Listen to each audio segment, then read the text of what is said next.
اللہ جل شانہ کسی چیز کو یوں ہی ارشاد فرما دے تو کافی ہوتا ہے، اس لیے کہ وہ اس کا فرمایا ہوا ہے، لیکن مضمون اتنا اہم ہے کہ اس کو موقت کیا جا رہا ہے قسم سے، پھر 2 قسمیں، پھر 3 قسمیں، پھر قسم در قسم، تو پھر اس سے سمجھ آتی ہے کہ مضمون کو انتہائی اہم ہے، جس کو بیان کرنے سے قبل میرے رب نے رب ہو کر بھی 11 قسمیں کی ہیں۔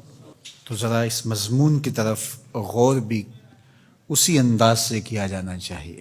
والشمس وضحاها، قسم ہے سورج کی اور قسم ہے اس کی چمک اور روشنی کی۔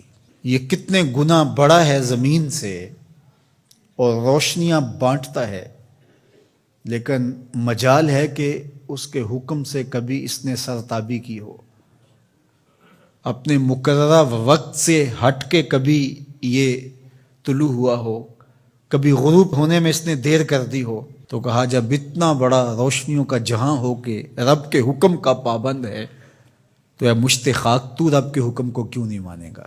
والقمر اذا تلاہا، اور چاند کی قسم جو اس کے پیچھے نکلے۔ والنہار اذا جلاہا، اور دن کی قسم جب اسے چمکا دے۔ زندگی کی ریل پیل اور چہل پہل دن کے اوقات میں ہوتی ہے، زندگی کا سارا حسن اس دن میں دیکھنے کو نصیب ہوتا ہے، اس لیے دن کی قسم کی۔ واللیل اذا یغشاہا، اور رات کی جب اسے چھپا لے۔ اگر دن کی قسم کہ وہ اجالوں کا نقیب ہوتا ہے تو رات کی بھی قسم کہ وہ پردہ پوشی کا مزاج رکھتی ہے۔ پھر فرمایا والسماء وما بناہا، اور آسمان کی قسم اور اس ذات کی قسم جس نے آسمان کو بنایا۔ دنیا کے سارے انجینئر اکٹھے ہو جائیں، سارے معمار جڑ جائیں، 1 فٹ کی ٹائل بغیر ستون کے سپورٹ کے کھڑی نہیں کر سکتے، لیکن اتنا بڑا آسمان بغیر ستونوں کے کھڑا کیا ہے، یہ میرے رب کا کمال ہے، یہ اس کی کاریگری کے رنگ ہیں۔ والارض وما طحاہا، اور زمین کی قسم اور اس کی قسم جس نے اسے پھیلایا۔ اگر آپ اپنے اطراف میں غور کریں تو آپ کو سب کچھ زمین سے حاصل ہوا دکھائی دے گا۔ یہ جس قالین پہ آپ بیٹھے ہیں، یہ کپاس جہاں سے اگی تھی تو وہ زمین ہے، یہ سنگ مرمر یہ بھی زمین سے نکلا ہے، یہ جو ہے وہ درخت سے لکڑی برآمد ہوئی تو وہ بھی زمین سے نکلا۔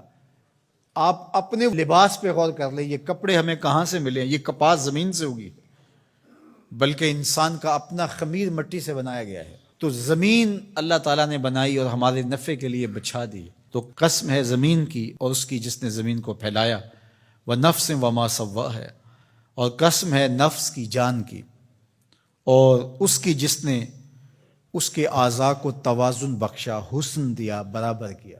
فَأَلْهَمَهَا فُجُورَهَا وَتَقْوَاهَا، پھر الہام کیا اس کو، نیکی کیا ہے، بدی کیا ہے، یہ اس کو ہم نے عطا کر دیا۔ یہ کسی کالج میں، کسی یونیورسٹی میں، کسی استاد کے سامنے زانو تلمذ نہ بھی طے کیے ہوں، کہیں نہ پڑا ہو، اسے پھر بھی پتہ ہے کسی کا مال چھیننا بری بات ہے، دیوار رکھتے ہوئے ہمسائے کے 2 انچ دبا لینا اچھی بات نہیں ہے۔ یہ کہ میں تو کسی استاد کے پاس نہیں گیا اس لیے میں نے اس کے پلاٹ پہ قبضہ کر لیا، تو یہ نہیں ہے۔ انسان کی فطرت میں یہ چیز ہے۔ حضور علیہ الصلوۃ والسلام سے پوچھا گیا کہ حضور گناہ کیا ہے، تو فرمایا ما حاک فی صدرک، جو تیرے سینے میں کھٹکے اور تو اس بات سے ڈرے کہ لوگ اس پہ مطلع نہ ہو جائیں۔ اللہ نے الہام کر دیا، اس کے اندر یہ چیز ڈال دی ہے، اسے پتہ ہے اچائی کیا ہے، اسے پتہ ہے برائی کیا ہے، وہ اچھی تمیز رکھتا ہے، لیکن اس نے مزید کرم کیا راہیں اجالنے کے لیے، ایک ایک جزی کو واضح کرنے کے لیے پیغمبر بھیجے، کتابیں نازل کی تاکہ کوئی حجت باقی نہ رہے کہ مجھے پتہ نہیں چلا تھا۔ 11 قسمیں کر کے فرمایا قد افلح من زکاہا، جس نے اپنے اندر کو ستھرا کر لیا وہ کامیاب ہو گیا، جو رذائل سے بچا، جو برے افعال سے اپنے آپ کو بچاتا ہے وہ ستھرا ہو گیا۔ وقد خاب من دساہا، اور خسر و نامراد وہ ہوا جس نے میلا کچیلا کر لیا، گناہوں سے اپنے آپ کو برباد کر لیا۔ جو شخص بدکار ہوتا ہے، جو شخص گناہگار ہوتا ہے، جو شخص اللہ کے حکموں کو توڑنے والا ہوتا ہے، احکام شریعہ کی پابندی نہیں کرنے والا ہوتا، اس کی زندگی میں چمک نہیں ہوتی، اس کے چہرے پہ مسکراہٹ بھی دیکھیں تو وہ مصنوعی ہوگی، حقیقی مسرت اس کو نصیب نہیں ہو سکتی۔ ساری دنیا کی دولت بھی سمیٹ لے اس کو خوشی نصیب نہیں ہوتی. طمانیت باہر سے نہیں آتی، اس کے سوتے اندر سے پھوٹتے ہیں. الا بذکر اللہ تطمئن القلوب کا سن لو، تمہارے دلوں کا قرار اللہ کے ذکر میں لکھا ہوا ہے. تو اللہ جل شانہ نے اس سورہ شمس کے اندر 11 قسمیں کر کے اس بہت بڑی حقیقت کو بتایا کہ تمہیں اچھائی اور برائی دونوں کا پتہ ہے. اب تمہارے اختیار میں ہے کہ تم کون سا راستہ اختیار کرتے ہو. یہ دنیا میٹھی تو ہے، شر میٹھا تو ہے.